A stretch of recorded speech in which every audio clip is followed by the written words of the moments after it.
There's a whole nother layer to the words of Jesus we just read in John 14.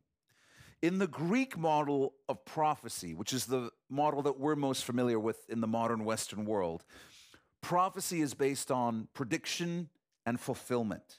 It's that simple. But in the Hebrew model of prophecy, there are actually three components: prediction, fulfillment, but also pattern. Pattern. When Jesus' disciples heard his words, the verbiage would have recalled a traditional Jewish wedding, which would begin with the mohar, the bride's agreed upon price, known in some cultures as the dowry. Until this price was paid, the wedding could not move forward. Once the groom had paid the mohar, the bride would be considered set apart, which is what the word sanctified means, betrothed. She's off the market. Everybody would know that she had been purchased, even though she was not yet with her husband. She belonged to him. Next, the groom would return to his father's house, where he would begin to prepare the bridal chamber, a room addition onto the family home. Simultaneously, the bride would occupy herself with preparing for her groom's imminent return. And she wouldn't know exactly when her groom was going to show up.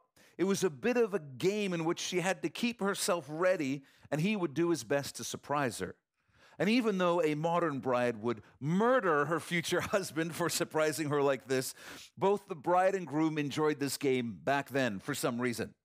This scenario here is also the basis for Jesus' parable of the wise and foolish virgins in Matthew 25, 1-13, which I encourage you to study in our previous study. Then one day, the bride would hear a shout from her approaching groom and his party. He would appear along with up to half the town and claim his bride. They would ride together back to the house of the groom's father, where the bride would undergo ritual cleansing before the chuppah, which is the wedding ceremony. The happy couple would then disappear into the bridal chamber.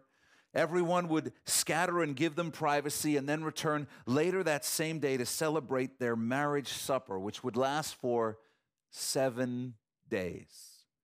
It's all a perfect prophetic pattern of Jesus, the church, and the rapture. You see, our bridegroom, Jesus, has purchased his bride, the church, with his blood and life on the cross.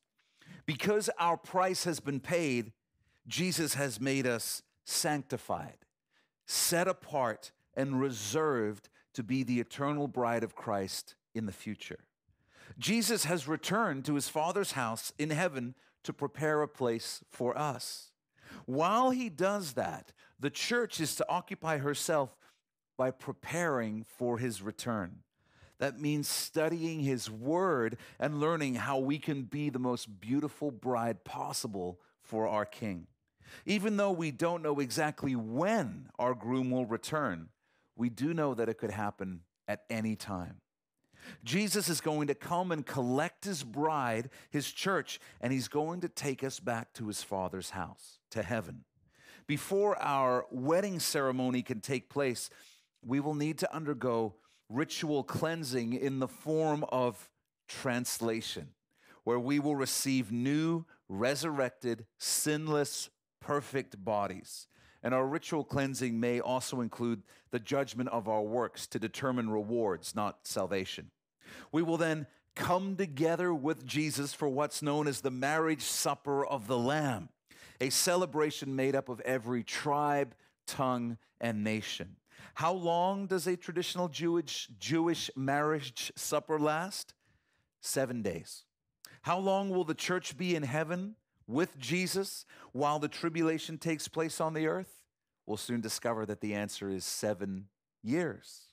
Then Jesus will return to the earth with his bride to establish the millennial kingdom. So write this down. To the Jew, pattern is prophecy. Pattern is prophecy. And a Jewish wedding is what Jesus is alluding to when he shares those incredible words with his disciples in John 14.